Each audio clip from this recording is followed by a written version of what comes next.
অভিযোগ কমিয়ে দেন, দেখবেন সুখে থাকবেন। এইটা নাই, ওইটা নাই, এইটা পাই নাই, ওইটা পাই নাই, জীবনে এইটা হই নাই রে, ওইটা পাইলাম না রে, এরকম অভিযোগ করে দেদারছে অনেক। এরকম লোক আছে না নাই? এরা অসুখী, এরা অসফল। সফল ব্যক্তিদের একটা গুণাবলী হচ্ছে এরা কমপ্লেইন করে কম, কমপ্লেইন করে কম, তারা শুকরিয়া করে বেশি। দে আর ভেরি গ্রেটফুল, তারা শুকরিয়া করে বেশি। এটা পাই নাই, ওইটা পাই নাই, এগুলো বলবেন না। কারণ আপনি যেটা পাইয়া খুশি না, অনেকে এইটা পাওয়ার জন্য সংগ্রাম করে যাচ্ছে। আপনি এখন যেই জায়গাটাতে আছেন, এই জায়গাটাতে পৌঁছা অনেকে স্বপ্ন।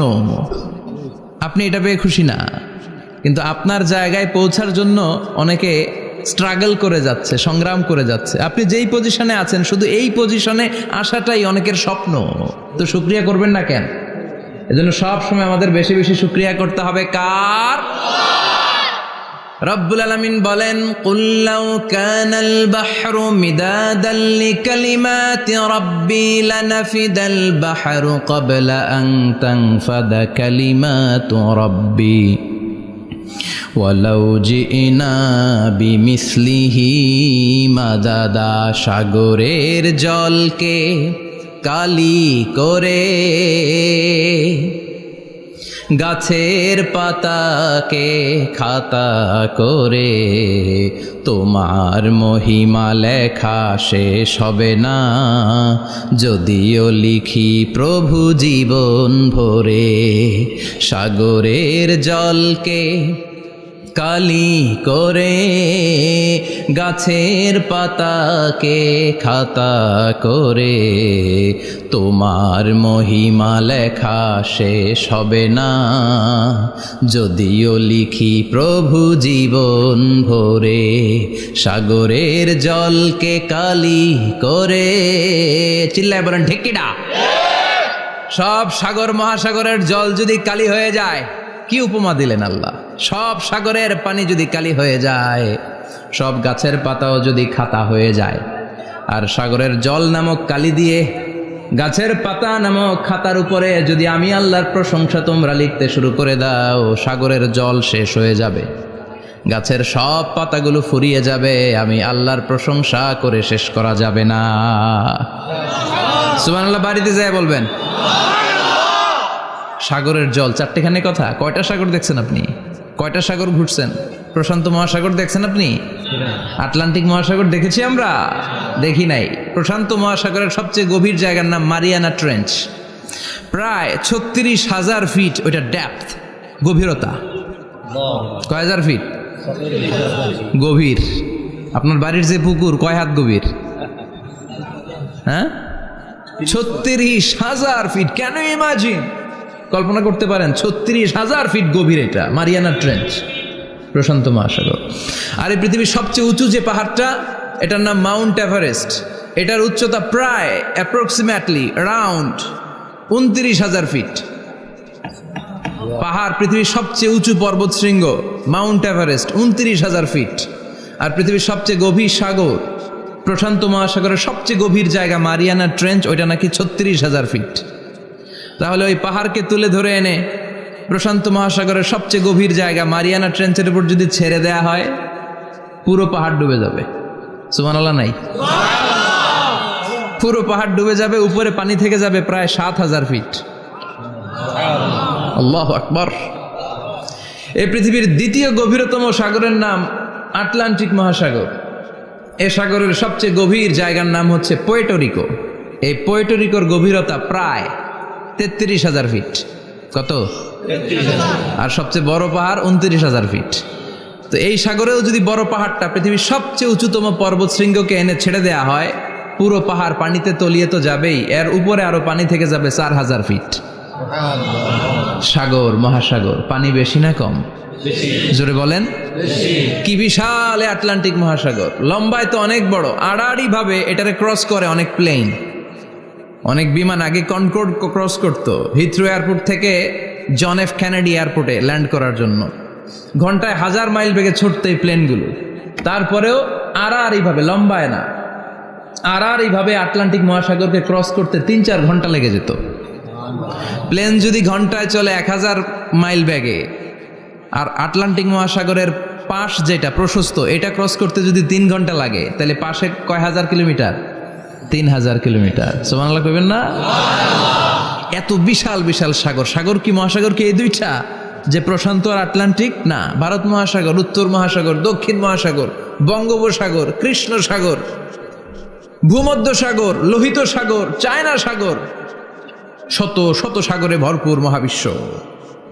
এই সব সাগরের পানি যদি কালি হয়ে যায়, কি হয়ে যায়? আর পৃথিবীতে যত গাছ আছে সব গাছের পাতা যদি খাতা হয়ে যায়, গাছ কয়টা আছে কুমিল্লায়? হ্যাঁ, অভাব নাই। তো কুমিল্লাতেই যদি অভাব নাই, তাহলে আফ্রিকার জঙ্গলের কি অবস্থা? কি পরিমাণে গাছ, বৃক্ষরাজি আল্লাহ তৈরি করেছেন। এই সব গাছের পাতা যদি এরকম খাতা হয়ে যায়, আর এই সাগরের জল নামক কালি দিয়ে যদি এই খাতায় আল্লাহর জিকির লিখতে শুরু করেন, প্রশংসা লিখতে শুরু করেন, গাছের পাতাও শেষ, সাগরের পানিও শেষ, শেষ হবে না আল্লাহর জিকির আর প্রশংসা করেন। আল্লাহু আকবার। এজন্য সব সময় প্রশংসা করতে হবে একজন সত্তার, তিনি কে? সে আল্লাহ বললেন, হুয়াল আউয়ালু ওয়াল আখিরু ওয়াল যাহিরু ওয়াল বাতিন ওয়া হুয়া বিকুল্লি শাইইন আলিম। আল্লাহ বললেন, আমার প্রশংসা করবি না কেন? আমি সবার প্রথমে, আমি সবার শেষে, আমি প্রকাশ্যে, আমি গোপনে। কার কথা? আল্লাহ। প্রথমে কে? আল্লাহ। জোরে বলেন, আল্লাহ। প্রথমে আল্লাহ আল্লাহ, শেষেও আল্লাহ আল্লাহ, আকাশে আল্লাহ আল্লাহ, জমিনে আল্লাহ আল্লাহ। পড়েন পড়েন, প্রথমে আল্লাহ আল্লাহ, শেষেও আল্লাহ আল্লাহ, আকাশে আল্লাহ আল্লাহ, জমিনে আল্লাহ আল্লাহ। আবার পড়েন, প্রথমে শেষেও আকাশে আল্লাহ আল্লাহ, জমিনে আল্লাহ আল্লাহ। নিখিল জাহান গাই গুণগান, তার নামে গাই আমরাও গাহি তাআলা, হামদে বারি তাআলা, হামদে বারি তাআলা, হামদে বারি তাআলা। পড়েন আল্লাহু আকবার। তিনি প্রথম, তিনি শেষ, তিনি প্রকাশ্য, তিনি গোপন। এজন্য প্রশংসা চলবে একজনের। চিল্লায় বলেন, কে? আল্লাহ তোমার প্রশংসার জন্য আমরণ আমরা করতে পারি, তৌফিক দাও। জোরে পড়েন আমিন। সুলতানপুর নুরানিয়া হাফিজিয়া মাদ্রাসা ও এতিমখানার উদ্যোগে আজকের এই প্রোগ্রাম সভাপতিত্ব করছেন আলহাজ শামসুল হক সরকার, অবসরপ্রাপ্ত সরকারি কর্মকর্তা। আসছেন সভাপতি? অসুস্থ, আল্লাহ তুমি সুস্থ করো। আমার আগে কথা বলছিলেন হযরত মাওলানা ইয়াহিয়া মাহমুদ দামাত বারাকাতুহু, প্রতিষ্ঠাতা প্রিন্সিপাল শাইখুল হাদিস জামিয়া দারুল উলুম রামপুরা ঢাকা। সুন্দর বয়ান করছিলেন, আমি খাচ্ছিলাম আর শুনছিলাম। প্রামাণ্য বর্ণনা করছিলেন কিভাবে কিয়ামত হবে, কিভাবে আমরা উঠব হুফাতান ওরাতান মুশাতান গুরলা, উলঙ্গ, নেকেড। সেদিন আমাদের গায়ে জামা থাকবে? জ্যাকেট থাকবে খালি। কি থাকবে? কিছু থাকবে, জামা থাকবে না, পায়ে জুতা থাকবে না, পেটে খাবার থাকবে না, খালি থাকবে চিৎকার। সেদিন থাকবে কি? মনে হয় কথাগুলো প্রতিদিন এগুলো রিমাইন্ডার দিবেন নিজেকে, যে ওই দিনটার মুখোমুখি আমি হতে যাচ্ছি, আমি কি তৈরি করেছি আখিরাতে নাজাতের জন্য। প্রতিদিন ভাবতে হবে যে দাদা চলে গেল, বাবা চলে গেল, আমিও ওই একই পথের যাত্রী। দ্য ডেস্টিনেশন ইজ সেম, গন্তব্য এক, কেউ আগে কেউ পরে। এটাই ওয়াজ, এটাই দামি ওয়াজ। এটা মনে রাখলেই মানুষ আর চুরি করতে পারে না, মিথ্যা বলতে পারে না, ইফটিজিং করতে পারে না, পরকিয়া করতে পারে না, মতের বিরুদ্ধে গেলে তারে রামদা দিয়ে কোপাইতে পারে না। চিল্লা এখন ঠিক কিনা? এটাই হচ্ছে ইসলাম। আখিরাতের স্মরণ, যিকরাদ্দার, চলে যেতে হবে। ছোট্ট আছি, বড় হব। এই যে দাড়ি পাকা মুরব্বীরা যারা আছেন, ওনার মায়ের পেট থেকে তো এরকম সাদা দাড়ি নিয়ে বেরিয়েছিল না? ছোট্ট বাচ্চা হয়ে এসেছিল, ওনারা ওয়া ওয়া করে কেঁদেছে। শৈশব, কৈশোর, যৌবন, প্রৌঢ়ত্ব, বার্ধক্য, বয়সের ভার, চুল আর দাড়ির শুভ্রতা। আগে ছিল সিঙ্গেল, হয়েছে ডবল, এরপর হয়েছে মেয়ের বাপ, এরপরে শ্বশুর, এরপরে নানা। This is the circle of life. এটাই সার্কেল, রাউন্ড, এভাবে ঘুরে আবার চলে যেতে হবে। এই চিন্তাটা যদি মাথায় থাকে, ওই লোক টেন্ডারবাজি করতে পারে? চাঁদাবাজি, ইফটিজিং, মিথ্যা বলতে পারে, যৌতুক খেতে পারে? এজন্য সব সময় give yourself the reminder of আখিরা। আখিরাতের রিমাইন্ডার নিজেরাই নিজে দেন। অন্যায় হয়ে গেলে, ভুল হয়ে গেলে রিমাইন্ডার দেন যে থাকতে আসি নাই, চলে যাব। কেউ থাকতে পারে নাই, নবীরাও পারে নাই। যেই মালাকুল মাউত রুহু কবজ করে, ওই ফেরেশতা থাকতে পারছে? চলে গেছে। আমাদেরকে চলে যেতে হবে। আল্লাহ বুঝার তৌফিক দাও। তো উনি এগুলো নিয়ে দেখলাম কথা বলছিল, চমৎকার বলছিল। এরকম ভালো আলেমদের দাওয়াত দেওয়া উচিত, যারা কিচ্ছা কাহিনী না বলে কনস্ট্রাকটিভ কথা বলে, কিছু শিখে যাওয়া যায়, কিছু জেনে যাওয়া যায়। পুঁজির বোঝাটা হালকা না ভারী করা যায়, ঠিক কি না? আল্লাহ আমাদেরকে তৌফিক দান করুক, উনি যা বললেন আমরা যেন আমল করতে পারি। আরো অনেকে কথা বলেছেন, যারাই বলেছেন নিঃসন্দেহে কোরআন থেকে বলেছেন। আমরা চাই এই কোরআনের কথা ছড়িয়ে পড়ুক শহর, গ্রাম, বন্দর, বিশ্বের আনাচে কানাচে, সব জায়গায়। রাজি আছেন তো? কোরআন দিয়ে দেশ চলুক আমরা চাই না? কোরআন দিয়ে সমাজ চলুক আমরা চাই না? কোরআনের ভেতরে সব সমস্যার সমাধান দিয়েছে কে? আল্লাহ। সমাধান চাও যদি জীবনে মরণে, ফিরে যাও খুঁজে নাও, চোখ রাখো কোরআনে। পড়েন সবাই, সমাধান ফিরে যাও খুঁজে নাও, চোখ রাখো কোরআনে। If you want the solution this দুনিয়ায় না খিরা, go back, have a look to the holy কোরআনে। ঠিক কিনা? Go back, sit down and have a look to the Quran. বসো, ঠান্ডা মাথায় দেখো কোরআনে কি বলেছে আল্লাহ। প্রবলেম সলভিং মেথোডোলজি, সব সমস্যার সমাধান এই কোরআনে আছে না নাই? এই কোরআনের মাজলিসে আজকে আসতে বসতে পেরে খুশি না বেজার? কম না বেশি? আসুন আমরা আল্লাহর দরবারে শুকরিয়া জানাই আর পড়ি আলহামদুলিল্লাহ। প্রাণটা খুলে পড়েন আলহামদুলিল্লাহ। আল্লাহর একটা ডাক দেন, বলেন ইয়া আল্লাহ। আরো জোরে পড়েন ইয়া আল্লাহ। আল্লাহ তুমি কবুল করো। আমরা সরাসরি এই বইটা থেকে এখন কথা শুনবো।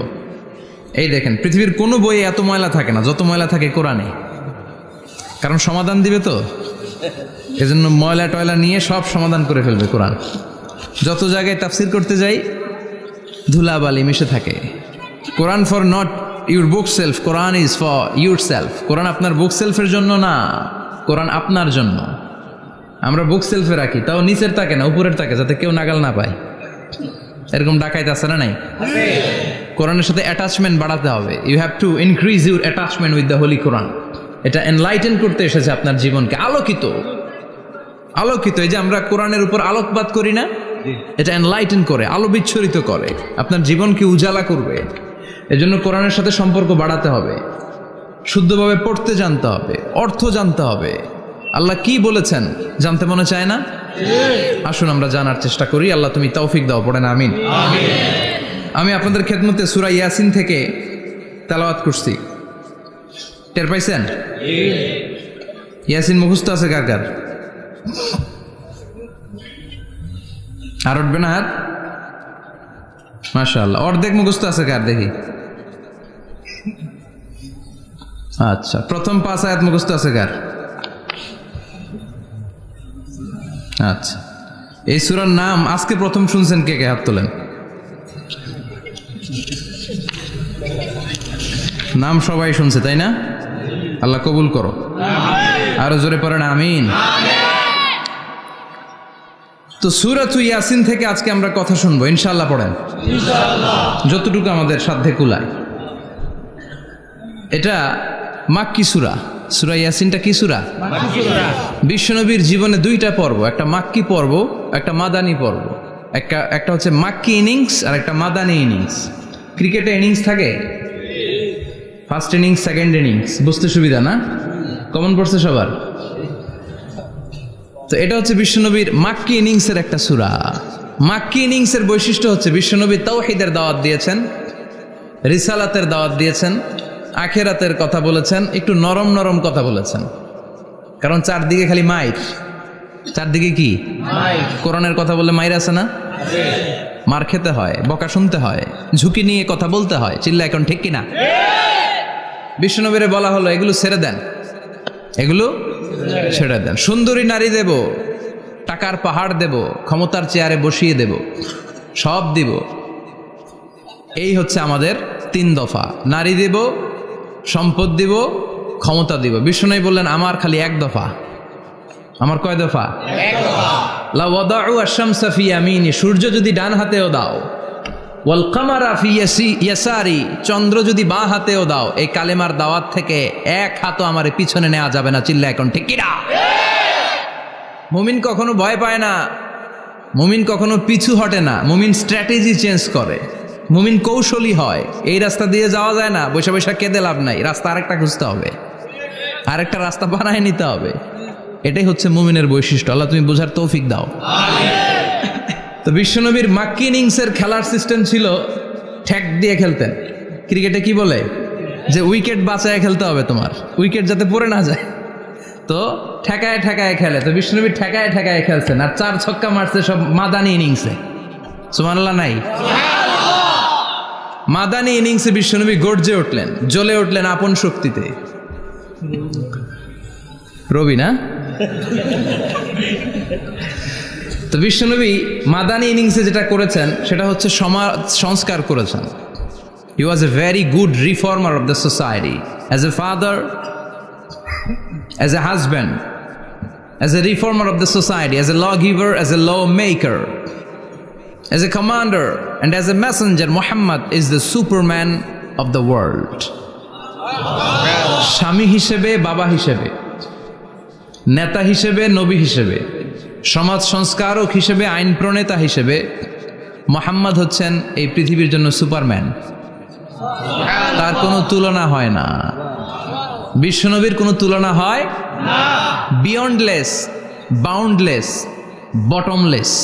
তারা নিয়ে কথা বলতে গেলে সময় ফুরায় যাবে, মাইকের ব্যাটারি শেষ হয়ে যাবে, মাগার কথা শেষ হবে না। এজন্য ওনার জীবনের ক্ষেত্রে বলা হয় বিয়ন্ডলেস, বাউন্ডলেস, বটমলেস। অসাধারণ ব্যক্তিত্ব, সুপার ক্যালিফ্রাজিলিস্টিক এক্সপিয়ালিডোসাস, অসাধারণ, যার কোনো তুলনা হয় না, এক্সেলেন্ট, আনপ্যারালাল। মাদানী জীবনে উনি সশস্ত্র সংগ্রাম করলেন, সংস্কার করলেন সমাজটাকে, সেনাবাহিনী বানালেন। তখন আর নরম নরম ভাবে খেলে নাই, গরম ভাবে খেলেছে। এটা হচ্ছে ইমানের দাবি। মুমিনরা কৌশলী হয়, যখন যে পরিস্থিতি, ওই পরিস্থিতির সাথে তাদের স্ট্র্যাটেজি তারা পাল্টায়। তো বিশ্বনবীর মাদানী ইনিংসে এই সূরা নাজিল হয়নি, হয়েছে মাক্কি ইনিংসে, মাক্কি সূরা। এই সূরার অনেক ফজিলত, ছোটবেলা থেকেই সূরা ইয়াসিনের অনেক ফজিলতের কথা আমরা শুনেছি না? বিশ্বনবী বলেছেন ইন্না লিকুল্লি শাইইন কলবান ওয়া কলবুল কোরআনি সূরাতু ইয়াসিন। সব জিনিসের একটা কলব আছে, হৃদয় আছে, অন্তর আছে, আর কোরআনের কলবের নাম হচ্ছে সূরা ইয়াসিন। বিশ্বনবী বললেন ইন্না লিকুল্লি শাইইন কলবান, সব জিনিসের একটা কলব আছে। ওয়া ইন্না কলবাল কোরআনি সূরাতু ইয়াসিন, আর কোরআনের কলবের নাম হলো সূরাতু ইয়াসিন। মান ক্বারাআ সূরাতা ইয়াসিন মাররা ওয়াহিদা, একবার সূরাতু ইয়াসিন তেলাওয়াত করলে 10 পারা কোরআন খতমের সওয়াব হয়ে যায়। বিশ্বনবী বলতেন ইন্না ফিল জাসাদি মুদগা, দেহে একটা গোশতের টুকরা আছে, ইযা সালুহাত সালুহাল জাসাদু কুল্লু, এই দেহের গোশতের টুকরা যদি ভালো হয়ে যায় পুরো দেহটারে ভালো করে দেয় কে? আল্লাহ। এই দেহের গোশতের টুকরাটা যদি পচে যায় পুরো দেহটারে নষ্ট করে দেয় কে? আল্লাহ। বিশ্বনবী বললেন আলা ওয়াহিয়াল কলব, ওই টুকরাটার নাম হলো কলব। টুকরাটার নাম কি? কলব। এজন্য কলবের মধ্যে আল্লাহর জিকির বসাইতে হবে। কি বসাবেন? জিকির। নাকি আয়না বসাবেন? আয়না বসায় না? আয়না বসাইয়া দে মোর দয়াল বাবা, কেবলা কাবা, সব মুখস্থ। আয়না বসাইয়া দে মোর, নবীর কলবে আয়না বসায় নাই নবী। সেদিন আবু বকর, ওমর ফারুক, কেউ আয়না বসাইছে? আবু হানিফা, শাফিঈ, এরা কলবের মধ্যে আয়না বসাইছে?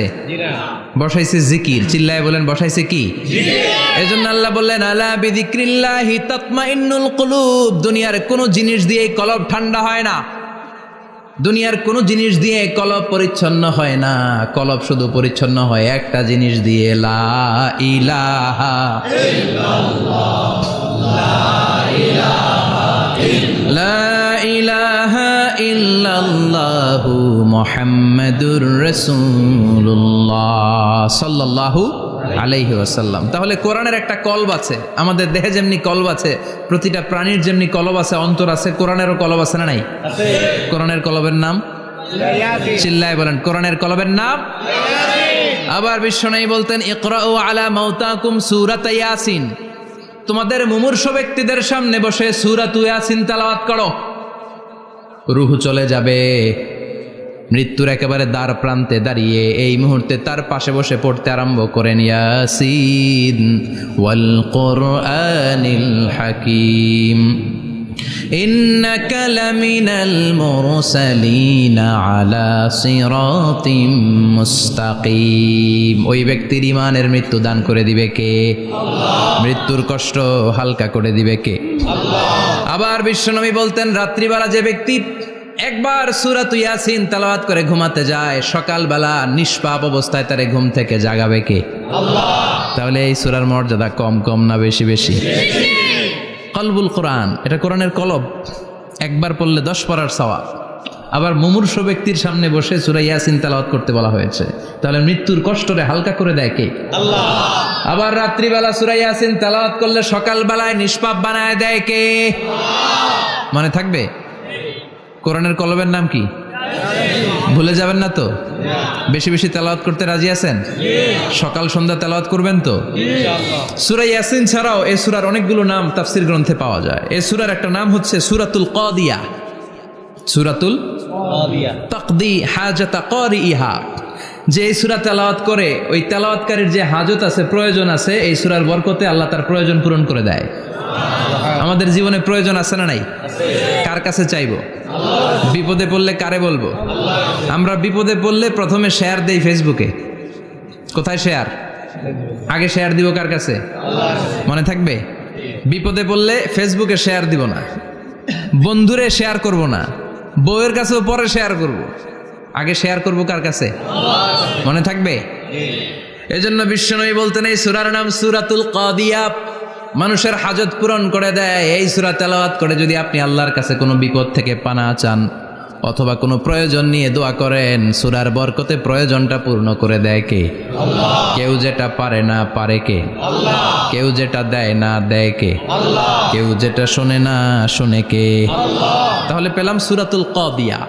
আরেকটা নাম আছে সূরার, সেটা হচ্ছে সূরাতুল আযীমা, সুমহান সূরা। কি সূরা? সুমহান, আযীমা। এই আযীম আর আযীমা এই শব্দ দুইটা অনেক দামি, আল্লাহ যে কোনো জায়গায় ব্যবহার করেন নাই। বিশ্বনবীর চরিত্রের উপমা দিতে যে আল্লাহ আযীম শব্দ বলেছেন, তাই না? রব্বুল আলামিন বলেন, ওয়া ইন্নাকা লাআলা খুলুকিন আযীম। ও নবী, সাধারণ কোন চরিত্র আপনারে আমি দেই নাই, আপনারে আমি দিয়েছি আযীম একটা চরিত্র, খুলুকুন আযীম। And verily indeed you are on a very good standard of character. অসাধারণ চরিত্র দিয়েছে। বিশ্বনবীর চরিত্র বুঝাতে যে আল্লাহ কি শব্দ ব্যবহার করেছেন? কথা বলে না, তাফসীর শিখে যেতে হবে। কোন শব্দ ব্যবহার করেছেন? আযীম। আবার আল্লাহ নিজের পরিচয় দিতে যে আযীম বলেছেন, ওয়ালা ইয়াউদুহু হিফযুহুমা ওয়া হুয়াল আলিয়্যুল আযীম। সুবহানাল্লাহ। আকাশ জমিনের নিয়ন্ত্রণ করতে যে আল্লাহ কখনো ক্লান্ত হয় নাকি? কারণ তিনি হচ্ছেন আল আলিয়্যুল আযীম। আল্লাহু আকবার। তার মানে নবীর চরিত্রের ক্ষেত্রে আযীম, আল্লাহর নিজের সত্তার ক্ষেত্রে আল্লাহ বললেন আযীম। আবার বললেন কিয়ামতের দিন গোটা পৃথিবীটারে আমি নাড়িয়ে দেব, গোটা পৃথিবীতে একটা আমি ভূমিকম্প দিব। এই কথাও কোরআনে আছে না নাই? ইযা জুলজিলাতিল আরদু জিলজালাহা আল কারিয়াতু মাল কারিয়া। পুরো পৃথিবী কাঁপিয়ে দিব। এই কাঁপাকাঁপিটা, ওই দিনের ভূমিকম্পটা কি অন্যান্য সময়ের ভূমিকম্পের মতো হবে? এই ভূমিকম্পকে আল্লাহ বলেছেন আযীম। ইন্না জালজালাতাস সাআতি লা শাইউন আযীম। সেদিনের ভূমিকম্প সাধারণ কোনো আর্থকোয়েক নয়, সাধারণ ভাইব্রেশন না, এটা আযীম। আবার আল্লাহ এই কোরআনকেও আযীম বলেছেন, ওয়ালাকাদ আতাইনাকা সাবআম মিনাল মাসানি ওয়াল কুরআনাল আযীম। ও নবী, আমি আপনার নিত্য পাঠনীয় সপ্তবাক্য সূরাতুল ফাতিহা দিয়েছি, সাথে সাথে কোরআনে আযীম দান করেছি। সুবহানাল্লাহ। তার মানে কোরআনের ক্ষেত্রে আযীম, কিয়ামতের ভূমিকম্প এটা আযীম, আল্লাহ নিজেও আযীম, বিশ্বনবীর চরিত্র। আবার এই সূরাটাও যেহেতু দামি, এজন্য এই সূরার নাম সূরাতুল আযীমা। সূরাতুল সুমহান সূরা। এটা যেন তেন সূরা নয়, এটা তো কোরআনের কলব। কলব ছাড়া মানুষ বাঁচে? হার্ট ফাউন্ডেশনে যেয়ে দেখবেন মানুষের কি অবস্থা।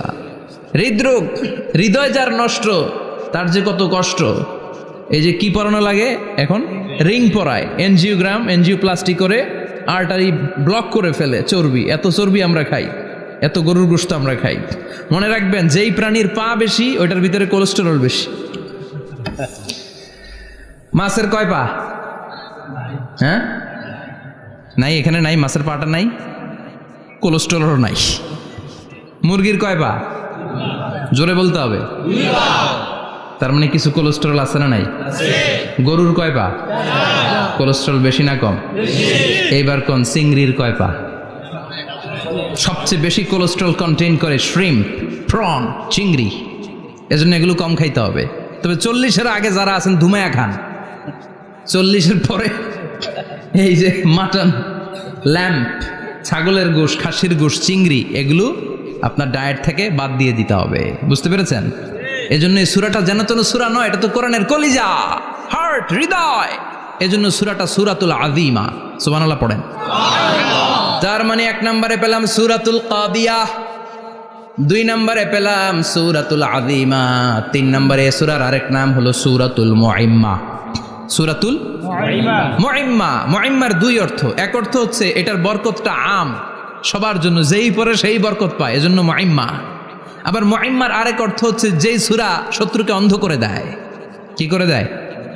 এই সূরার প্রথম 9টা আয়াত যদি বিপদে পড়ে, শত্রুর কবলে পড়ে আপনি তেলাওয়াত করেন, শত্রুর চোখটারে অন্ধ করে দিবে কে? আল্লাহ। বিশ্বনবী মক্কা থেকে যখন মদিনায় যায়, হিজরতের সময় বিশ্বনবী সূরাত ইয়াসিনের প্রথম 9টা আয়াত তেলাওয়াত করলেন। তেলাওয়াত করে আল্লাহর নাম নিয়ে ঘর থেকে বের হলেন। আশেপাশে কাফেররা ঘুরে কিন্তু বিশ্বনবীরে দেখে না, সবাই খেলে এরকম এরকম করে, ডানে বায়ে হাতায়, বিশ্বনবী সামনে দিয়ে যায়, কিন্তু কাফেরদের চোখ অন্ধ করে দিয়েছে কে?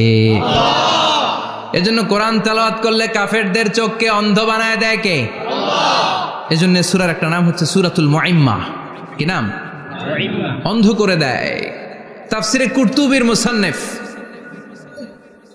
ইমাম আল কুরতুবি, উনাকে জালিম বাদশা বন্দী করেছিল। ওনার তাফসিরে এসেছে উনি শক্তিশালী লোক ছিলেন, জেলখানা ভেঙে বাঁচার জন্য দিছে দৌড়। উনারেও ধরার জন্য জালিম বাদশার সৈনিকেরা ঘোড়া নিয়ে রওনা হয়েছে। উনিও দৌড়ায়, ঘোড়াও পেছন থেকে আসে। ওমিয়া মানুষ কি ঘোড়ার দৌড়ের সাথে পারে? উনি হাঁটতে হাঁটতে হয়রান হয়ে এক বালুর ময়দানে যে ধপাস করে পড়েছেন। ওরাও ঘোড়া দিয়ে এসে নেমেছে, কিন্তু আজীব তামাশা, উনি বালুতে ধপাস করে পড়েই সূরাত ইয়াসিনের প্রথম 9 আয়াত তেলাওয়াত করতে শুরু করেছেন। ওরা নিচে নেমে ডানে বায়ে সামনে পিছনে খালি খুঁজে, কিন্তু দেখে না, সামনেই কিন্তু বসা। ওদের চোখটার অন্ধ করে দিছে কে? আল্লাহ। বিশ্বাস হয়? ঈমান হয়? এজন্য বিপদে পড়লে সূরাত ইয়াসিনের প্রথম 9 আয়াত পড়তে রাজি আছেন? আল্লাহ তুমি তৌফিক দাও। আমিন। আর জোরে পড়েন আমিন। এজন্য আল্লাহ চমৎকার ভাবে এই সূরাটা শুরু করে দিলেন। 2টা কাটা অক্ষর দিয়ে আল্লাহ বললেন ইয়াসিন ওয়াল কুরআনিল হাকীম ইন্নাকা লামিনাল মুরসালিন আলা সিরাতিম মুস্তাকিম। পড়েন সুবহানাল্লাহ।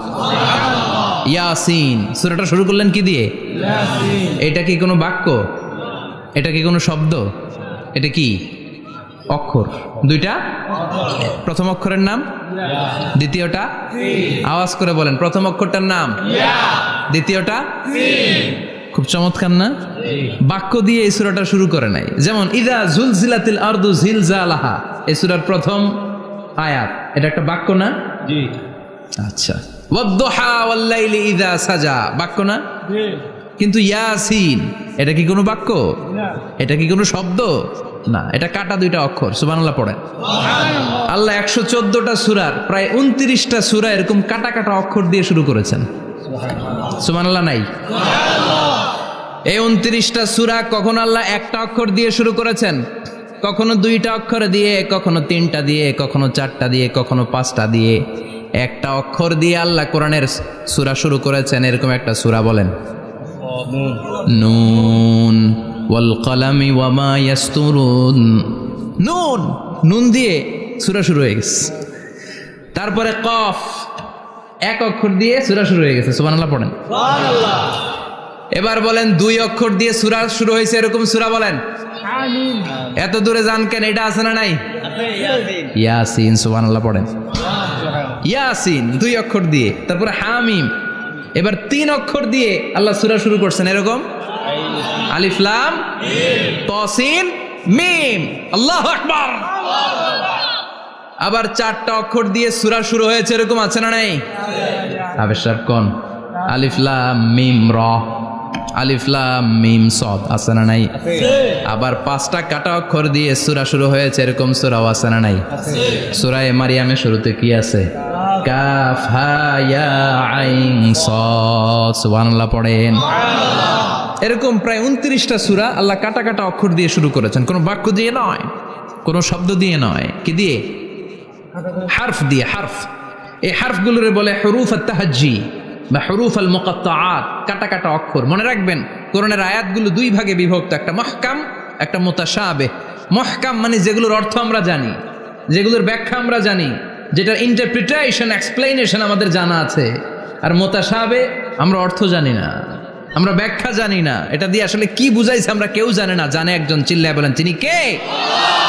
আল্লাহ বললেন ওয়া ইন কুনতুম ফি রাইবিম মিম্মা নাযালনা আলা আবদিনা ফাআতু বিসূরাতিন মিন মিসলিহি ওয়াদউ শুহাদাআকুম মিন দুনিল্লাহি ইন কুনতুম সাদিকিন। আল্লাহ বললেন ও জাহেলি যুগের লোকেরা, শোনো শোনো, এত আরবি কবিতা বানাতে পারো, এত গল্প লিখতে পারো, আরবিতে এত নোবেল বানাতে পারো, উপন্যাস বানাতে পারো, আর্টিকেল লিখতে পারো, আমার নবীর উপর যে কোরআন আমি নাজিল করেছি এই কোরআনের ব্যাপারে অন্তরে যদি কোনো সন্দেহ থাকে, বাপের বেটা হলে পারলে কোরআনের মতো একটা সূরা বানিয়ে নিয়ে আসো। পারছে? কিয়ামত পর্যন্ত কেউ পারবে? বিশ্বনবী যেই জামানাতে এসেছিলেন ওই জামানায় আরবি ভাষা সাহিত্যের উৎকর্ষতা সাধিত হয়েছিল। আরবি ভাষার এতটা উৎকর্ষ পৃথিবী কখনো দেখে নাই। কবিতা, গদ্য, পদ্য, গল্প, উপন্যাস, রচনা, প্রবন্ধ, আর্টিকেলের শয়লাভ। এই ভাষা সাহিত্যিকদের চোখে আঙ্গুল দিয়ে আল্লাহ বুঝাতে চাইলেন এত অর্থ করতে পারো, এত ব্যাখ্যা জানো, এত বড় বড় বুলিয়া ওড়াও, এত কিছু তুমি জানো, তাহলে বলো ইয়াসিন অর্থ কি? সুবহানাল্লাহ কইবেন না? তাইলে বল নুন অর্থ কি? কফ মানে কি? আলিফ লাম রা মানে কি? ফাবুহিতাল্লাযী কাফার। কেউ জানে না, কেউ উত্তর দিতে পারে না। কোন সুবহানাল্লাহ। এটা কোরআনের মুজিজা, এটার অর্থ কেউ জানে না। আর এগুলোর অর্থ নিয়ে খোঁচাখুচি করাও ঠিক না। তবে মুফাসসিরিনে ইকরাম এগুলোর কিছু অর্থ সম্ভাব্য বলার চেষ্টা করেছেন। যেমন ইয়াসিনের অর্থ ইবনে আব্বাস বলেছেন এর অর্থ হতে পারে ইয়া ইনসান, হে মানুষ। সুবহানাল্লাহ পড়েন। কেউ কেউ বলেছে এটার অর্থ হতে পারে ইয়া সাইয়্যিদ আল মুরসালিন। কেউ কেউ বলেছেন ইয়াসিন হতে পারে ইসমুল্লাহ, আল্লাহর নাম। কেউ বলেছেন এটা হতে পারে ইসমুন লিন নবী, বিশ্ব নবীর নাম। আবার কেউ কেউ বলেছেন ইয়াসিন হতে পারে এই কোরআনে কারিমের একটা নাম। কোন সুবহানাল্লাহ। এই সম্ভাব্য সব কথাগুলো বলে পৃথিবীর সব মুফাসসিররা বলতে বাধ্য হয়েছেন আল্লাহু আ'লামু বিমুরাদিহি বিহি। এটার দ্বারা আসল অর্থ যে কি এটা আমরা কেউ জানি না। জানে কে? আল্লাহ। চিৎকার করে বলতে হবে জানে কে? আল্লাহ। তাহলে ইয়াসিন মানে আমরা জানি না। ইয়াসিনের অর্থ আমরা ছেড়ে দেব কার উপর? আল্লাহ। এরপর আল্লাহ বললেন ওয়াল কুরআনিল হাকীম। প্রজ্ঞাময়, বিজ্ঞানময় কোরআনের শপথ। ওয়াল কুরআনিল হাকীম, বিজ্ঞানময়, প্রজ্ঞাময় কোরআনের শপথ বা কসম। ওয়াল কুরআনিল হাকিমে যে ওয়া, এই ওয়াটারে আরবিতে বলে ওয়া আল কাসামিয়া। কি বলে? ওয়া আল কাসামিয়া। কসম কাটার জন্য আল্লাহ এই ওয়া ব্যবহার করেছেন। যত জায়গায় কোরআনে আল্লাহ কসম কেটেছেন ওই কসমের শব্দটার আগে ওয়া আছে না নাই? ও মিয়া, কোরআনে আল্লাহ সময়ের শপথ করেছেন, কসম কেটেছেন, যুগের কসম কেটেছেন। যুগের সময়ের আরবি হলো আল আসর। এই আসরের আগে ওয়া আছে না নাই? কি বলছে আল্লাহ? ওয়াল আসর, ওয়াল। আবার 3 ফলের কসম আল্লাহ কোরআনে কেটেছেন, কি বলেছেন? ওয়াত্তিন মানে 3-এর কসম। জাইতুনের কসম কেটেছেন, বলেছেন ওয়াজ্জাইতুন। তুর পাহাড়ের কসম কেটেছেন, বলেছেন ওয়াতুরে সিনিন। যত জায়গায় কসম তত জায়গায় ওয়াও আছে না নাই? পাহাড়ের নামে কসম কেটেছেন, আল্লাহ বলেছেন ওয়াত্তুর। সূর্যের নামে কসম কেটেছেন, আল্লাহ বলেছেন ওয়াশ-শামসি ওয়াদুহাহা। সুবহানাল্লাহ কইবেন না? ফজরের নামে কসম কেটেছেন, কি বলেছেন? ওয়াল ফাজর। জিলহজ মাসের প্রথম 10 রাতের কসম কেটেছেন, কি বলেছেন? ওয়া লায়ালিন আশর। জোর আর বেজরের কসম কেটেছেন, আল্লাহ বলেছেন ওয়াশ-শাফঈ ওয়াল ওয়াতর। সূরা ইয়াসিনে কাটা কাটা 2টা অক্ষরের পরে রব্বুল আলামিন কোরআনের কসম কেটেছেন, এজন্য আল্লাহ বলেছেন ইয়াসিন ওয়াল কুরআনিল হাকীম। ইয়াসিন ওয়াল কুরআনিল হাকীম, প্রজ্ঞাময় বিজ্ঞানময় কোরআনের শপথ। কোরআনের মধ্যে বিজ্ঞান আছে না নাই? বেশি না কম? বিশ্বাস হয় না? নাস্তিক কথা বিশ্বাস হয়? নাস্তিকরা বলে কোরআনের মধ্যে বিজ্ঞান নাই, কোরআনের মধ্যে সায়েন্স নাই, কোরআনের ভেতরে টেকনোলজি নাই। কিন্তু কোরআন বলে এমন কিছু নাই, মানুষের প্রয়োজনীয় এমন কিছু নাই যেটা আমার ভিতরে নাই। আল্লাহু আকবার। আল্লাহ বললেন মা ফাররাতনা ফিল কিতাবি মিন শাই, কিতাবের মধ্যে আমি কিছু বাদ রেখে দেই নাই। ইতিহাসের কথা বলেছি, পাতালপুরীর কথা বলেছি, ঊর্ধ্ব জগতের কথা বলেছি, মহাকাশের কথা বলেছি, cosmology, astrology, geology, zoology, botany, human anatomy, embryology, সব কিছুর কথা কোরআনের মধ্যে দিয়েছে কে? কোরআনের ভেতরে মানুষের কথা আছে না নাই? কোরআনের মধ্যে গাভীর কথা আছে না নাই? গাভীর কথাও আছে। কই আছে? হ্যাঁ, সূরাতুল গাভীর সূরা। সুবহানাল্লাহ কইবেন না? মানুষের কথা আছে সূরাতুল ইনসান, জিনদের কথা আছে সূরাতুল জিন, মাকড়সার কথা আছে সূরাতুল আনকাবুত, মৌমাছির কথা আছে সূরাতুন নাহাল।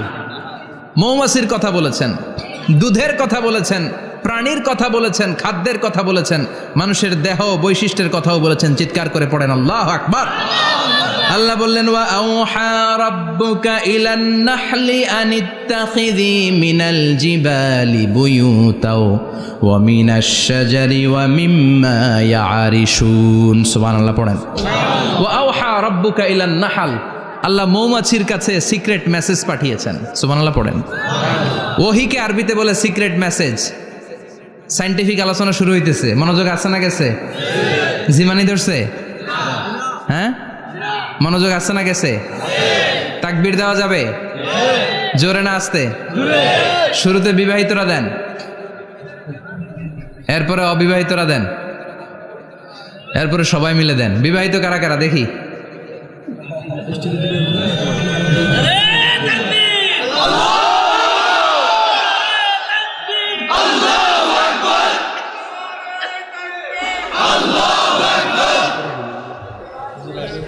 বিবাহিতরা অবিবাহিতরা দিবেন না? শুরুতে বিবাহিতরা দেন, তারপরে অবিবাহিতরা দেন, তারপরে সবাই মিলে দেন। বিবাহিতরা রেডি?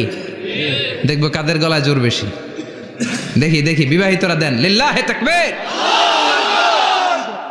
মাশাআল্লাহ। এবার অবিবাহিতরা রেডি? আওয়াজ নাই, হেরে যাবে আজকে, হেরে যাবে। রেডি?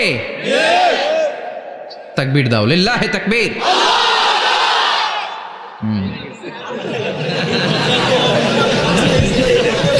ইয়াংদের পারফরমেন্স আলাদা, আওয়াজ বেশি।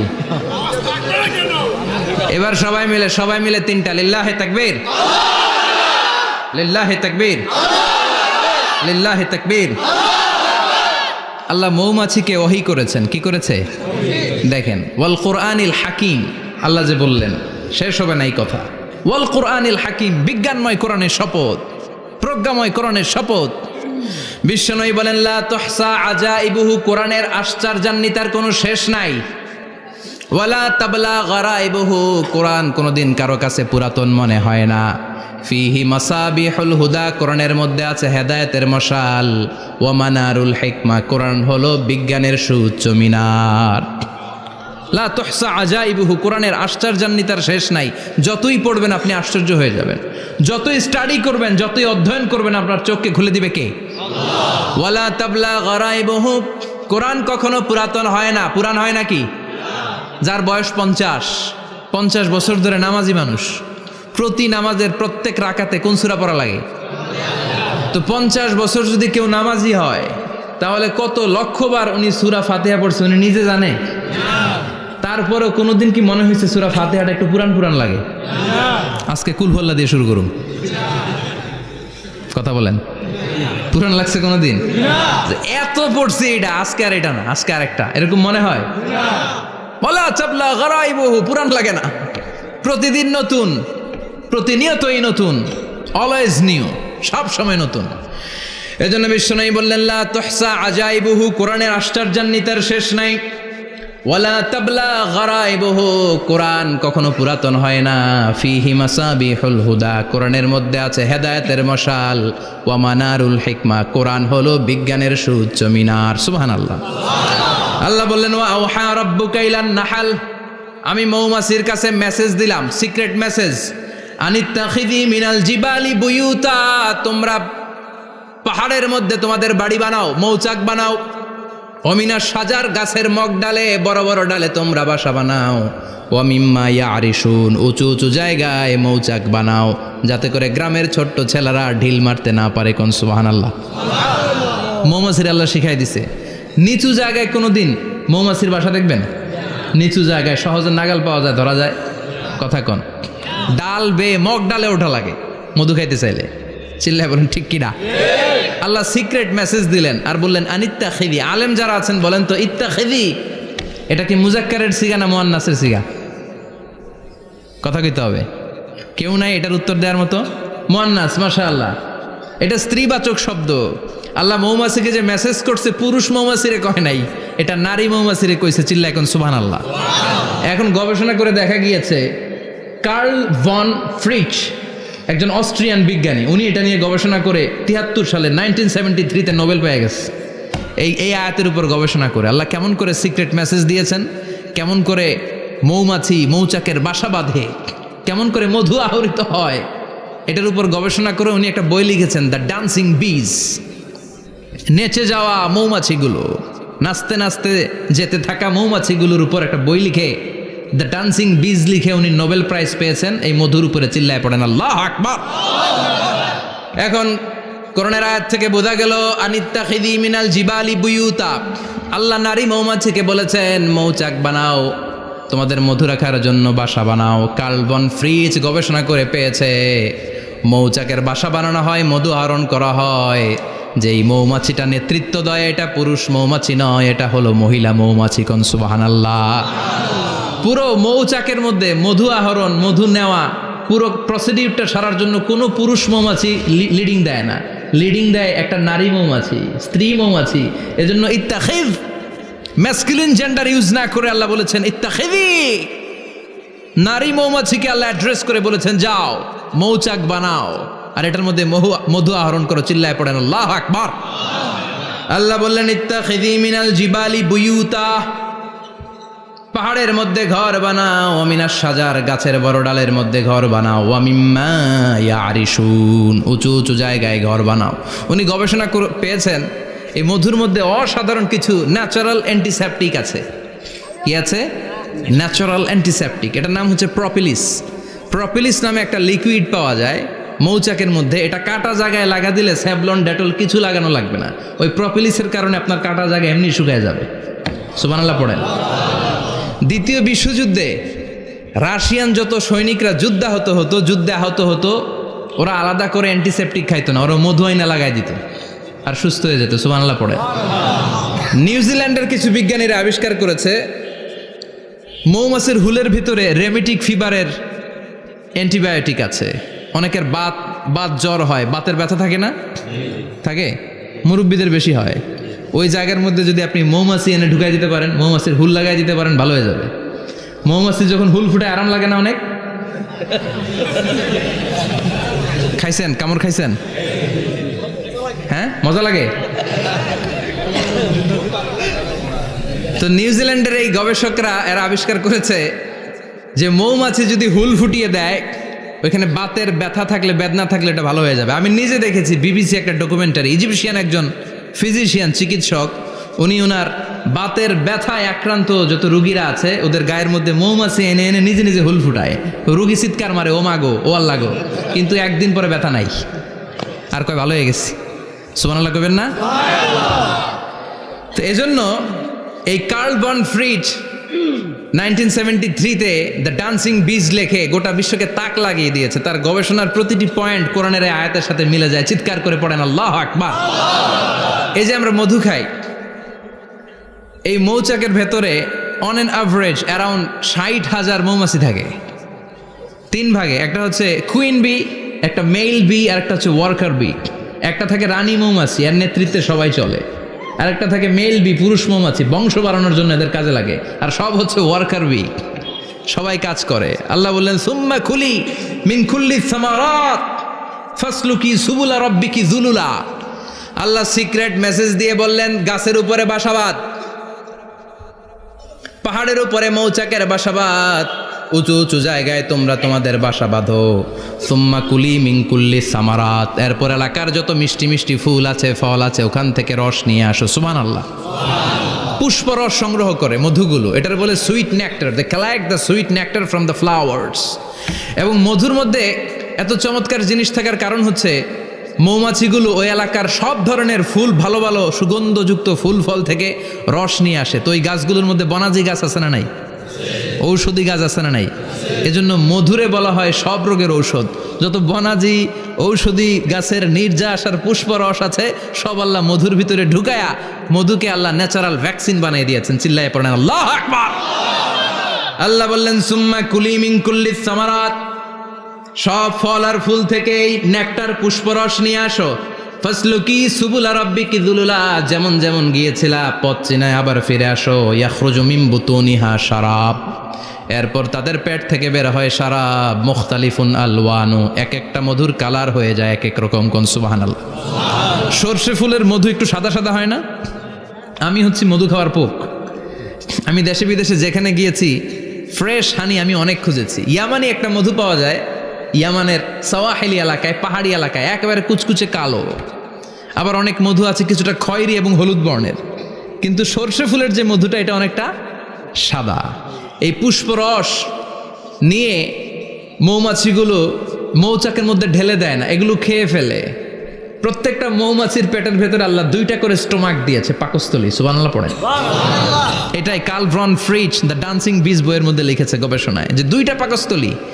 একটা পাকস্থলী দিয়ে মৌমাছি খায়, নিজে খেয়ে বাঁচে। আর একটা পাকস্থলী দিয়ে এই ফ্লাওয়ার নেক্টার, পুষ্পরস সংগ্রহ করে ওই পাকস্থলীতে রাখে। ওই পাকস্থলীর ভেতরে আল্লাহ একটা ন্যাচারাল এনজাইম দিয়েছেন। ওই এনজাইমের সাথে ওই পুষ্পরসটা মিক্সড হয়। তারপরে আরেকটা টিউব আছে, ওই টিউব দিয়ে মৌমাছি যে সে বাসার মধ্যে মৌমাছি যে সেখানে সাপ্লাই করে দিয়ে আসে, মধু ঢুকিয়ে দিয়ে আসে। চিল্লায় পড়েন সুবহানাল্লাহ। তার মানে বিষয়টা এমন না ফুলের রস নিয়ে মৌচাকের দিয়ে আসলো, ফুলের রস সে নেয়, তার স্পেশাল একটা স্টোমাকের মধ্যে ঢুকায়, সেখানে এনজাইম দিয়ে পাচক রস দিয়ে আল্লাহ এটাকে সমৃদ্ধ করে দেয়। তারপর আলাদা একটা নল দিয়ে, টিউব দিয়ে মৌচাকের ভেতরে ঢুকিয়ে দেয়। কোন সুবহানাল্লাহ। কি অসাধারণ পদ্ধতিতে আল্লাহ মধু বানালেন। আর কি সুন্দর মধু হাতের মধ্যে লয়া জিব্বা দিয়া চাটে আর গান গায়, মধু হই হই বিষা বাইলা। আছে না নাই? আল্লাহ শুকরিয়া নাই? মধু খায় আর গান গায়, মধু হই হই বিষা বাইলা, অনহারণে ভালোবাসার দাম নদিলা। আছে না নাই? ডাকাই। তাই মধু খেয়ে শুকরিয়া করতে হবে কার? বসো, চিৎকার করে বলেন শুকরিয়া করতে হবে কার? আল্লাহ বললেন ইয়াখরুজু মিন বুতুনিহা,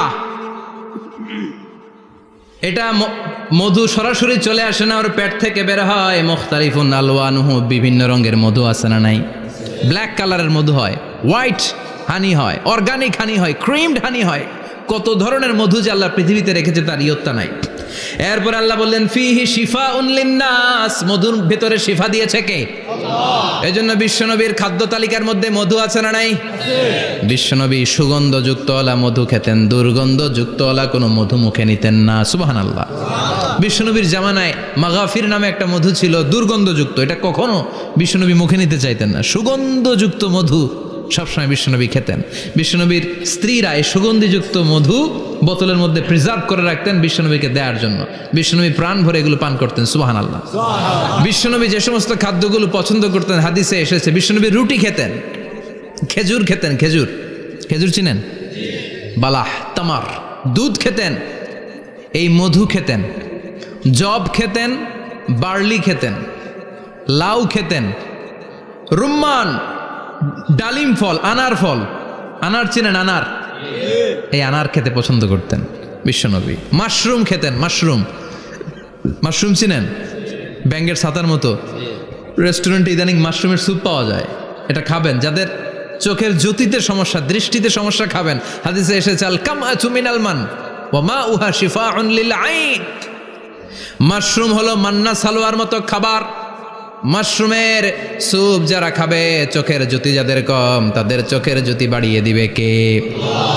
বুখারীর বর্ণনা, কানা রাসূলুল্লাহ ইউহিব্বুল হালাওয়া ওয়াল আসাল। বিশ্বনবী মিষ্টান্ন খেতে বড্ড পছন্দ করতেন, আবার বিশ্বনবী বেশি বেশি মধু খেতে পছন্দ করতেন, সুবহানাল্লাহ। কোরআনে দুইটা জিনিসের ক্ষেত্রে আল্লাহ শিফা যোগ করেছেন, যে দুইটা জিনিসের সাথে সম্পৃক্ত হলে শিফা। এক হচ্ছে কোরআন পড়লে শিফা, অনুনাজ্জিলু মিনাল কোরআনি মা হুয়া শিফা। আবার কোরআনে এই আয়াতের ক্ষেত্রে বলা হয়েছে শিফা ফিহি শিফাউন লিন্নাস। এজন্য সাইয়েদানা ইবনে মাসউদ এই উম্মাকে উদ্দেশ্য করে বলেছেন, আলাইকুম বিশিফাইন, তোমাদের উচিত দুইটা জিনিস থেকে শিফা নেয়া। এক হলো কোরআন, দুই হলো আসাল মানে মধু। কোন সুবহানাল্লাহ। কোরআন তেলাওয়াত করলে অসুস্থরে সুস্থ করে দেয় কে? সূরা ফাতিহা তেলাওয়াত করলে অসুস্থকে সুস্থ বানিয়ে দেয় কে? আবার মধু খেলে সুস্থ বানিয়ে দেয় কে? মধু খেয়ে প্রশংসা করবেন কার? নাকি মধু হই হই বিষাবাইলা বলবেন এগুলো কখনো? খাঁটি মধু খেতে হবে। খাঁটি মধু চিনার উপায় হচ্ছে, এটাতে পিঁপড়া জমে না, এটা ফ্রিজে রাখলে জমাট বাঁধে না, এটাতে দুর্গন্ধ হয় না। এক গ্লাস পানির মধ্যে এক ড্রপ মধু ছেলে দিলে এটা পানির সাথে না মিশে একেবারে নিচে চলে যায়। খাঁটি মধু খেতে হবে। তাহলে ফিহি শিফাউন লিন্নাস। কত কিছু দিয়ে যে আল্লাহ এটাকে সমৃদ্ধ করেছেন। এটার মধ্যে গ্লুকোজ আছে, এটার মধ্যে সুক্রোজ আছে, ফ্রুক্টোজ আছে, প্রোটিন আছে, মিনারেলস আছে, ক্যালসিয়াম আছে, ভিটামিন আছে। খাইলেই শরীর গরম হয়ে যায়, সুবহানাল্লাহ। এজন্য শীতকালে বেশি বেশি খাবেন, জাম্পাল লাগবে না। শীতকালে মধু খেয়ে রাত্রেবেলায় বের হবেন, আর মাফলার পেঁচিয়ে বেরোয়া লাগবে না, সুবহানাল্লাহ পড়েন। তার মানে আল্লাহ বললেন ইয়াসিন ওয়াল কোরআনিল হাকিম, প্রজ্ঞাময়, বিজ্ঞানময় কোরআনের কসম। কোরআনের ভেতরে বিজ্ঞান আছে না নাই? বিজ্ঞানের কথা এই তো শুরু করলাম, আজকে সারা রাত বিজ্ঞানের কথা বলবো ইনশাআল্লাহ। থাকবেন কতক্ষণ? হ্যাঁ, স্লোগান দেন লিল্লাহি তাকবীর। এরপরে আল্লাহ বললেন, গোলাম ওয়া ইন্না লাকুম ফিল আনআমি লাইবরা, প্রাণীকুলের দিকে নজর করে তাকাও। প্রাণীকুলের মধ্যে আমি তোমাদের জন্য নিদর্শন রেখেছি। নুসকিকুম মিম্মা ফি বুতুনিহি, এই প্রাণীকুলের পেট থেকে একটা চমৎকার জিনিস আমি বের করে দেই, এটার নাম হচ্ছে দুধ। এটা কি? দেখেন, একই আয়াতের মধ্যে আল্লাহ মধুর কথাও বললেন, আবার দুধের কথাও বললেন। দুধটা কিভাবে হয়, উৎপন্ন হয়, মধু কেমনে হয়, ইঞ্চি ইঞ্চি কথা এই কোরআনের ভেতরে তুলে ধরলেন কে? আল্লাহ বললেন মিমবাইনি ফারসিউ ওয়াদামিল লাবানা, গোবর আর রক্তের মাঝখান দিয়ে আমি দুধ বের করি, সুবহানাল্লাহ পড়েন। আমরা যাই এই গাভীর ওলান টানা শুরু করি সকালবেলা বিসমিল্লাহ বলে, কিন্তু কেমনে যে এটা আসে ওইদিকে নজর নাই। ডাকাত বিসমিল্লাহ বলে শুরু করে না, দুধ খাই আলহামদুলিল্লাহ পড়েন, আছে না নাই? আল্লাহ বলেন মেকানিজমটা শোনো, কেমনে আমি খাওয়াই। আল্লাহ বললেন মিমবাইনি ফারসি ওয়া দামিল লাবানা, গোবর আর রক্তের মাঝখান দিয়ে আমি দুধ বের করে দেই, সুবহানাল্লাহ। গরু যে ঘাস খায়, এই ঘাস থেকে রক্ত হয় আর গরুর গোবর হয়। পেটের একদিকে থাকে গোবর, আরেক দিকে থাকে রক্ত। রক্ত দুর্গন্ধ, গোবরও দুর্গন্ধ। রক্তও নাপাক, গোবরও নাপাক। এই দুই নাপাক আর দুর্গন্ধের মাঝখান দিয়ে সুগন্ধযুক্ত দুধ বের করে দেয় কে?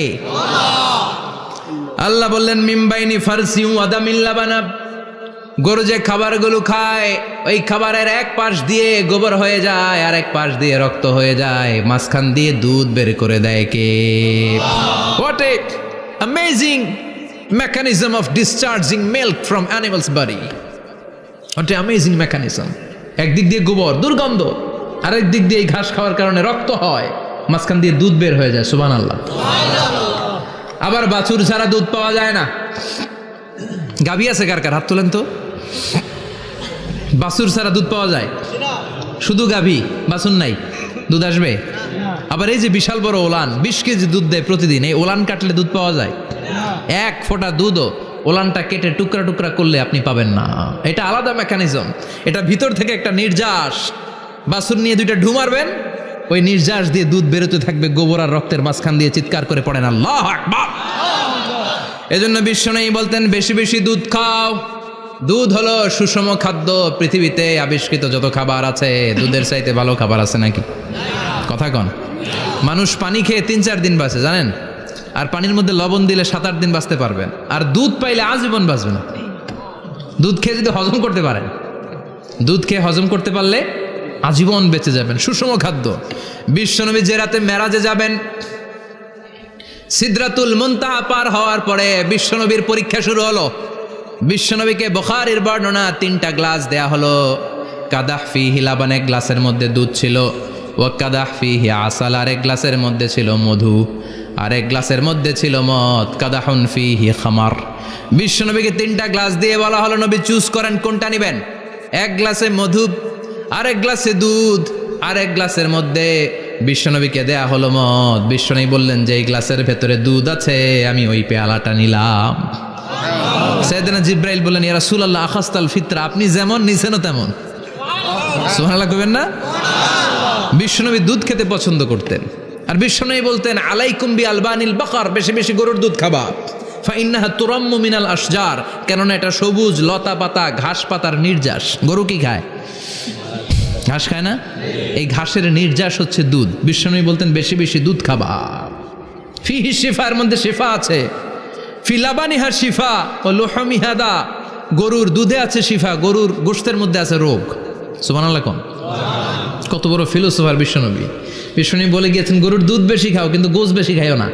আর আমরা গরুর গোশ পাইলে কোপায় ফেলাই। সাদা ভাত আর ঝাল গরুর মাংস যদি হয়, ওই যে অনেকের জিহ্বায় পানি চলে আসছে। সুবহানাল্লাহ কইবেন না? বিশ্বনবী বলতেন দুধ খাও, গোশ খাইও কম। গরুর গোশত কম খাবা, গরুর দুধ বেশি খাবা। সুস্থ রাখবে কে?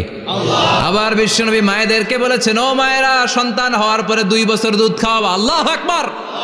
والوالدات يرضعن أولادهن حولين كاملين لمن أراد أن يتم الرضاعة। সন্তান যারা পেয়েছো মায়েরা বোনেরা, 2 বছর দুধ খাওয়া সন্তানদের সুস্থ রাখবে কে? আল্লাহ। বাচ্চা ডেলিভারির পরপরই আল্লাহ তাআলা মায়ের বুকে একটা দুধ দেয়, এটাকে বলে শাল দুধ। এটা হচ্ছে বাচ্চার জীবনের প্রথম প্রাকৃতিক টিকা। সুবহানাল্লাহ কয় না? এটা বেবির জীবনে ন্যাচারাল প্রাকৃতিক টিকা, প্রতিষেধক আল্লাহ দিয়ে দিয়েছে। আপনার বাচ্চাকে টিকা দিন, স্লোগান আছে না? 5টা-7টা টিকা দেওয়া লাগে। প্রথম টিকাটা আল্লাহ নিজেই ফ্রি দিয়ে দিছে। এটা শাল দুধের ভেতরে পাওয়া যায়। এজন্য বাচ্চাকে শাল দুধ খাওয়াতে হবে। তার ব্রেনের গ্রোথ হবে, সে শক্তিশালী হবে, সে দেশপ্রেমিক হবে, সে আল্লাহওয়ালা হবে। চিল্লা এখন ঠিক কিনা? যে মায়েরা বাচ্চারে দুধ খাওয়ায় ওই বাচ্চারা মায়েরে ভালোবাসে বেশি।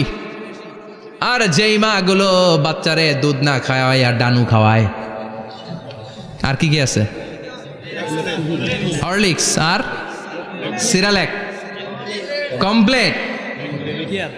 যারা এগুলো খাওয়াবে, ডানু খাওয়াবে, যারা ল্যাকটোজেন খাওয়ায়, যারা বুকের দুধ খাওয়াতে চায় না কোনো কারণ ছাড়া, 2 বছর বাচ্চারে দুধ দিতে চায় না, এই বাচ্চাগুলো বড় হলে ওই মারে বৃদ্ধাশ্রমে দিয়ে আসবে। কথা কন, কথা কন। এজন্য মায়েরা বোনেরা সন্তান হলেই তাকে বুকের দুধ দিয়ে আল্লাহর পক্ষ থেকে যে টিকাটা, এই টিকাটা পেটের ভেতরে ঢুকায় দিতে হবে। চিল্লা এখন ঠিক কিনা? এটা হচ্ছে ন্যাচারাল টিকা। এজন্য আল্লাহ বললেন ইয়াসিন ওয়াল কোরআনিল হাকিম। ইয়াসিন, বিজ্ঞানময় কোরআনের শপথ। কোরআনের মধ্যে বিজ্ঞান আছে না নাই? অভাব নাই। কয়টা শুনবেন? আল্লাহ কসমোলজির কথা বলেছে, অ্যাস্ট্রোলজি কথা। কসমোলজি হচ্ছে সৃষ্টি তত্ত্ব। কসমোলজি কি? সবাই বলেন কসমোলজি কি? আল্লাহ বললেন আওয়ালাম ইয়ারাল্লাযীনা কাফারু আন্নাস সামাওয়াতি ওয়াল আরদা কানাতা রাতকান ফাফাতাকনাহুমা। কাফেররা কি দেখে না মহাবিশ্বের সব কিছু একসাথে মিলে ঝিলে ছিল, বিশাল এক বিস্ফোরণের মাধ্যমে আমি মহাবিশ্ব তৈরি করেছি। সুবহানাল্লাহ। আদিতে শুরুতে কিন্তু সব আকাশ, বাতাস, জমিন, চন্দ্র, সূর্য, নক্ষত্র গ্রহ, নীহারিকা পুঞ্জ, গ্যালাক্সি, ব্ল্যাক হোল সব কিছু মিলেমিশে একসাথে ছিল। এটার ঘনত্ব ছিল খুব বেশি। মহাবিশ্বের সব কিছু ছিল একটা বিন্দু। এটাকে বিজ্ঞানীরা নাম দিয়েছে দ্য সিঙ্গুলারিটি, মহা একত্ব। এরপর একটা প্রচণ্ড বিস্ফোরণের মধ্য দিয়ে মহাবিশ্ব সৃষ্টি হয়েছে। এটার ওরা নাম দিয়েছে বিগ ব্যাং থিওরি। কি নাম? স্টিফেন হকিং মারা গেছে না গত বছর নাকি? হ্যাঁ, বছর খানিক আগে মারা গিয়েছে। সবচেয়ে বড় পদার্থবিজ্ঞানী ছিল। সে একটা বই লিখেছে, from the brief history of time, a brief history of time from big bang two black hole. সেখানে সে প্রমাণ করেছে কোরআনের এই আয়াত, কানাতা রাতকান, মহাবিশ্বের সব কিছু একটা বিন্দু ছিল। চাঁদ, সূর্য, গ্রহ, তারা সব কি ছিল? কথা বলেন, সবাই বলেন। একটা মাত্র বিন্দু ছিল। আল্লাহ বলেন, don't the disbeliever observe that the heavens and earth were joint together, then I separated with a gigantic sound explosion. সব একসাথে ছিল, চাঁদ, তারা, আকাশ, নদী, নালা সব একসাথে। তারপরে একটা বিকট বিস্ফোরণের মধ্য দিয়ে পৃথিবী হয়েছে, এ চাঁদ হয়েছে, চন্দ্র হয়েছে, সূর্য হয়েছে, মহাবিশ্বের সব কিছু